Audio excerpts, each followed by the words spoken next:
Study IQ IAS, अब तैयारी हुई affordable. Hello everyone, welcome to the YouTube channel of UPSC CSC study IQ। मेरा नाम है रणधीर सिंह और आज की इस वीडियो में हम डिस्कस करेंगे कैसे कनाडा दूसरा पाकिस्तान बनते जा रहा है। पाकिस्तान बनते जा रहा है का मतलब मेरा ये है कि पाकिस्तान हमेशा इंडिया की तरफ इनटॉलरेंट बिहेवियर रखा है उसने, और वैसा ही बिहेवियर जो है नॉन टॉलरेंस का कनाडा अब डेवलप कर चुका है। लास्ट 1-1.5 साल में कनाडा ने हमें ग्लोबल लेवल पे हर एक प्लेटफॉर्म में बदनाम करने की कोशिश करी। लास्ट G20 समिट में जब इंडिया ने G20 समिट की प्रेसिडेंसी संभाली थी, तब भी कनाडा ने बहुत बड़े एलिगेशंस लगाए, और कहीं ना कहीं वेस्टर्न कंट्रीज जो हैं कनाडा को बैक करती हैं। डायरेक्टली वो दिखाती नहीं, लेकिन 100% कनाडा को वेस्टर्न कंट्रीज के बैक है।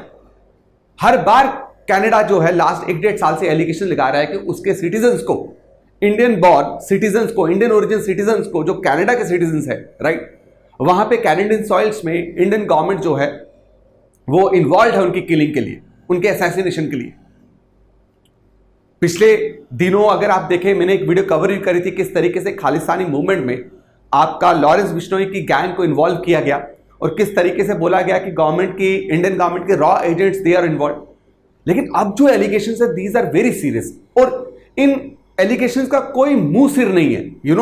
कुछ अगर आपके पास सब्सटैंशियल प्रूफ हो, राइट, इसको प्रूफ करने के लिए कि हाँ भाई it is done by the Indian government, तो फिर बोले। आप हवा में इन बातों को बोल रहे हैं and you are not clearing it to the international media कि जो हम एलिगेशंस लगा रहे हैं वो सही है या नहीं सही। इस बार एलिगेशन सीधा दी होम मिनिस्टर पे लगे, the home minister of India. Doesn't matter कि वो किस पॉलिटिकल पार्टी को बिलोंग करते हैं, but when it comes to a nation, जब एक कंट्री की बात आती है, तो इतने बड़े लेवल पे, इतने बड़े कैबिनेट मिनिस्टर पे अगर दूसरा देश एलिगेशन लगा रहा है, वो भी बिना कोई प्रूफ दिए बस बोल रहा है, ठीक है, तो ये बहुत कंसर्निंग सिचुएशन है। और मैं आपको बताऊं कि लास्ट ट्यूसडे में, इसी वीक लास्ट ट्यूसडे में हुआ कि वॉशिंगटन पोस्ट जो है, जो यूएसए की सबसे मानी हुई आपका, मेरे दोस्तों, न्यूज़पेपर है, उसमें ये एलिगेशंस जो है वो सामने आए।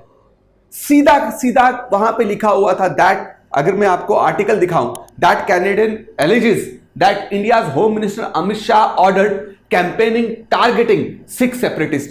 This is very wrong. और वॉशिंगटन पोस्ट सिर्फ आप यार के ग्लोबल लेवल पे बहुत फेमस है, इसको बहुत सारी, इसकी न्यूज जो है उसको बहुत सीरियस लेते हैं वेस्टर्न कंट्री। हालांकि अगर मैं आपको एक बात बताऊं, हमारे लिए कनाडा इतना इंपॉर्टेंट नहीं है इकोनॉमिक पर्सपेक्टिव से, डिफेंस पर्सपेक्टिव से नहीं। जिस चीज के लिए हम कनाडा पे डिपेंडेंट है ना, सीरियसली उसका बैकअप हमारे पास बहुत सारी कंट्री से मिल जाएगा। सबसे ज्यादा हम दाल लेते हैं, क्या कर रहे हैं दाल को लेके, ऑस्ट्रेलिया से हजारों टन के दाल जो है हम रोज की मंगवा सकते हैं, राइट। करना क्या है ना, इतना आपका वहां से रेमिटेंसेस हमारे आ रहे, तो हमें जो है यहां पे बहुत ही स्ट्रिंजेंट एक्शन लेना चाहिए। जो ये एलिगेशंस लगाए गए कि direct the home minister is involve, home minister ने ये पूरी कैंपेनिंग जो है सेट करी थी, ये जो प्लानिंग पूरे है, इसको प्लानिंग जो बनी वो होम मिनिस्टर के प्रेजेंस में बनी। ये ट्यूसडे में वॉशिंगटन पोस्ट में बताया गया। अब इसी के रिएक्शन में मेरे दोस्तों, मिनिस्ट्री ऑफ एक्सटर्नल अफेयर्स के जो स्पोक्स पर्सन है रणधीर जायसवाल, मेरा नाम भी रणधीर है, हाँ मैं नहीं हूं, शुक्र करो मैं नहीं हूं, अगर मैं होता तो शायद। तो रणधीर जायसवाल जो मिनिस्ट्री ऑफ एक्सटर्नल अफेयर्स है, उन्होंने पूरी तरीके से बोला यार ये absurd, this is a baseless allegation, what you are doing. और इन्होंने समन किया, बुलाया किसको, कैनेडियन हाई कमीशन के, भाई आ जा, हाँ तू पहले पहुंच तो सही ऑफिस में। तुम पहुंचो ऑफिस में, कर क्या रहे हो यार, ये क्या चल रहा है तुम लोगों का, मतलब why you are doing it, right. And meanwhile जो है यूएसए ऐसे कर रहा, ओहो भाई ये तो बहुत बुरी बात हो गई, राइट। ये कैसे क्या कहते हैं कनाडा, वो होता है ना भाई, दो लोग लड़ रहे हैं ना, तो बीच में जो आपका ना घी डालने का काम है जिसका आग में, वो यूएसए कर रहा है। तो यूएसए भी बोला oh this is very bad, this is happening. भाई वॉशिंगटन पोस्ट जो है वो हिल नहीं सकती है यूएसए गवर्नमेंट के बिना। तो 100% जो है यूएसए पता नहीं क्या चाहता है, इसकी इंटेंशन मुझे आज तक नहीं समझ आई कि why it is always after our India. क्यों हमेशा ये ह्यूमन राइट वायलेशन के केसेस को लेके आ जाता है। भाई ग्लोबल लेवल पे भाई ह्यूमन राइट वायलेशंस बहुत ज्यादा हो रहे हैं, कभी कश्मीर इशू को उठा लेता है कि वहां पे इंडिया को स्टैंड नहीं ले रही है, और फिर एक तरफ ये भी दिखाता है कि that I am with India.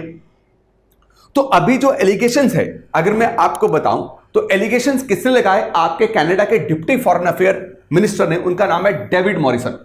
David Morrison ने पार्लियामेंट्री कमेटी को यह बात बोली कि भाई मैंने ही ये वॉशिंगटन पोस्ट में यह बात बताई, अमित शाह के बारे में मैंने बोला दैट ही वाज इन्वॉल्व। ये जितना भी ऑपरेशन कनाडा में, कैनेडियन सॉइल में खालिस्तानी लीडर्स को और कैनेडियन सिटीजन्स को जो असैसिनेट करने का प्लॉट था, अमित शाह वाज इन्वॉल्व, ये मैंने बोला है। तो इससे पूछा भाई आगे parliamentary committee, do you have any proof? बोल रहे प्रूफ है ही नहीं है। वॉशिंगटन पोस्ट में आपने बता दिया, अमेरिकन डेली एक और न्यूज़पेपर है जिसमें सबसे पहले बताया गया, राइट? सबसे पहले मॉरिसन ने ये बोला, ये डिस्क्लोज किया कि कनाडा के पास प्रूफ है। तो बताओ ना भाई, प्रूफ है तो क्लेम तो करो, निकालो तो सही, निकाल ही रहे, राइट? उसके अलावा देखो, एक और बहुत कंसर्न की बात है कि कनाडा अब इंडिया पे ये भी दोष लगा रहा है, राइट? कि भाई कनाडा की साइबर स्पेस, कनाडा की साइबर सिक्योरिटी के लिए अगर इस वक्त पूरे ग्लोब में सबसे बड़ी कोई थ्रेट है वो इंडिया है। सोचिए मतलब किस स्तर पे, किस लेवल पे जो है कनाडा गिर चुका है। इससे क्या होगा? इससे ultimately the people will suffer, right? Ultimately कुछ नहीं होगा। कितना इंडियन डायस्पोरा है who is living in Canada, बढ़िया तरीके से वहां पे सेटल्ड है। कितनी इंडियन कंपनीज जो हैं कनाडा में काम कर रही, कितनी कैनेडियन कंपनीज जो है इंडिया में काम कर रही। हालांकि अगर आप ब्रॉडर लेवल पे देखोगे तो इंडिया को ज्यादा नुकसान नहीं होगा, बट अगर आप माइक्रो लेवल पे देखने आ जाओ तो बहुत सारे सिटीजन से इंपैक्ट होंगे। तो कनाडा ने यह भी पूरी तरीके से बोल दिया है कि भाई कनाडा की साइबर सिक्योरिटी के लिए इंडिया क्या है, एक एडवर्सरी है। क्योंकि इंडिया ने क्या किए हैं, अपने एजेंट से उनके cyber actors, state sponsored cyber actors, जो हमेशा हम एलिगेशन लगाते आए चाइना पे, हमने हमेशा जो है इन कामों से अपने, ये अनडेमोक्रेटिक चीजें, ये अनएथिकल चीजें जो इंडिया कभी नहीं करती। अब ये बोल रहा है कि भाई कनाडा में मेरे दोस्तों क्या कर रहे हैं, आपके स्टेट स्पॉन्सर्ड यानी गवर्नमेंट के द्वारा स्पॉन्सर्ड हैकर्स हैं जो कनाडा पे नजर रखे हुए हैं, राइट? और इसके रिस्पांस में वापस जो है मिनिस्ट्री ऑफ एक्सटर्नल अफेयर्स ने बोला कि भाई ये आप जो है बेसिकली क्या करने की कोशिश कर रहे हो, ग्लोबल लेवल में इंडिया को बदनाम करने की कोशिश कर रहे हो। जो इंडिया आज जिस स्तर पे पहुंच चुकी है, जिस स्तर पे, जिस लेवल पे जाके इंडिया आज डिफरेंट कॉन्टिनेंट्स में इंडिया ने अपना वर्चस्व जमाया है, अपने पैर जमाए हैं, राइट? अब लोगों को अपलिफ्ट किए, वो आपसे बर्दाश्त नहीं हो रहा। उसके अलावा आप देखिए, यह भी मिनिस्ट्री ऑफ एक्सटर्नल अफेयर्स ने बोला है कि जो आपके इंडियन हाई कमीशन के लोग जो काम कर रहे थे कनाडा में, उनको लगातार they were under watch, audio and video surveillance. सोचिए वो क्या बात कर रहे हैं। और आपको पता है, एक Indian diplomat, when you will become an IFS officer, Indian foreign services, जब आप ज्वाइन करेंगे तो आपको इंटरनेशनल कन्वेंशन के अकॉर्डिंगली डिप्लोमैट्स को इम्यूनिटी होती है, उनको कोई अरेस्ट नहीं कर सकता, राइट? उनकी कोई ऐसे काम, उनके कोई कम्युनिकेशन को कभी भी इंटरसेप्ट नहीं कर सकता। This is against the what, your diplomatic, international diplomatic convention जो हैं उसके अगेंस्ट है, इंटरनेशनल लॉज के अगेंस्ट है। और ये बहुत बार इंडियन जो ऑफिशियल्स हैं उन्होंने बोला है कि भाई हमारे पे लगातार हमारे फोन टैप्स किए जा रहे हैं, हमारी जो वीडियो रिकॉर्डिंग की जा रही है, हम कहां चल रहे हैं, हमारी मूवमेंट को ट्रैक किया जा रहा है। हम इतने हरासमेंट में जो है कनाडा में काम कर रहे हैं, इतने इन्वायरमेंट इतना एक्सट्रीम हो चुका है कि वहां पे काम करना बहुत मुश्किल है।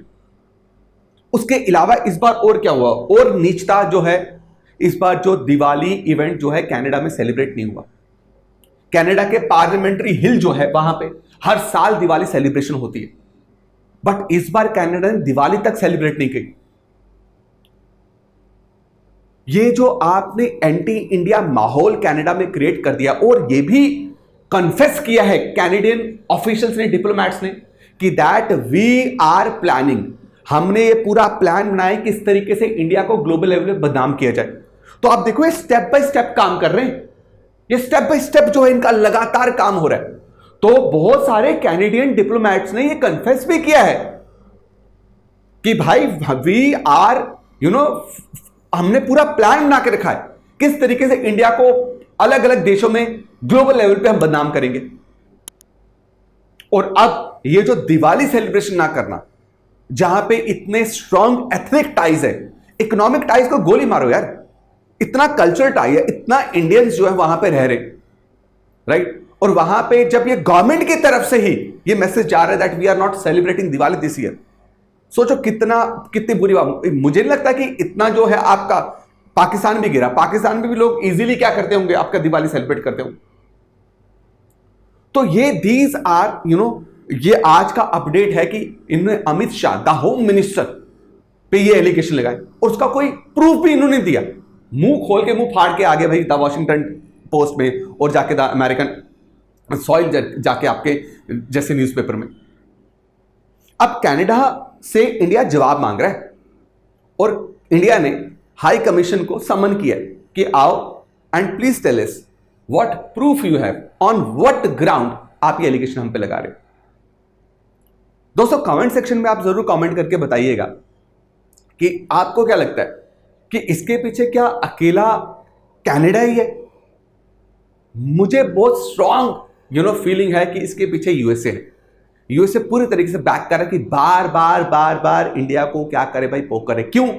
क्योंकि मुझे लग रहा है कि कुछ ना कुछ जो है सिक्योरिटी या डिफेंस बेसिस पे यूएसए कुछ ना कुछ डिमांड चाहता है इंडिया से पूरी करने के लिए, और हमेशा यूएसए यही काम करता है, बदनाम कराना स्टार्ट कर देगा दूसरे देशों को। इसी के साथ आपके लिए question, which among the following Canadian Sikh involved in the Khalistani movement was assassinated in Surrey, Canada? Kulwant Singh Khalra, Gurdeep Singh Alwar, Hardeep Singh Nijjar या आपका जितेंद्र सिंह ग्रेवाल? जरूर बताइएगा कमेंट सेक्शन में कमेंट करके किस खालिस्तानी मूवमेंट को सपोर्ट कर रहे एक कैनेडियन सिख को असैसिनेट किया गया था लास्ट ईयर। इसी की वजह से जो प्रॉब्लम है आज इंडिया और कनाडा के बीच में, जो रिलेशंस हैं इतने बुरी तरीके से तबाह हो चुके हैं। उसके अलावा मेरे से दिवाली ऑफर है, तो भूलिएगा ना, कोई भी यूपीएससी का कोर्स अगर आप फाउंडेशनल कोर्स लेना चाहते हो, ठीक है, P2I कोर्स में आप अगर एनरोल होना चाहते हो तो आप स्टडी IQ की वेबसाइट में जाएं www.studyiq.com। वहां पे होम पेज में जाके यूपीएससी के कोर्सेज को एक्सप्लोर करें। कोई भी कोर्स आपको पसंद आता है उस पर क्लिक करके जब आप बाय नाउ करेंगे उससे पहले एक ऑफर होगा जिसमें लिखा होगा कूपन कोड ऑफर, राइट? उसमें RDX जाके मेरा कोड डालें और मैक्सिमम आप उसमें कोर्स में डिस्काउंट ले सकते हैं।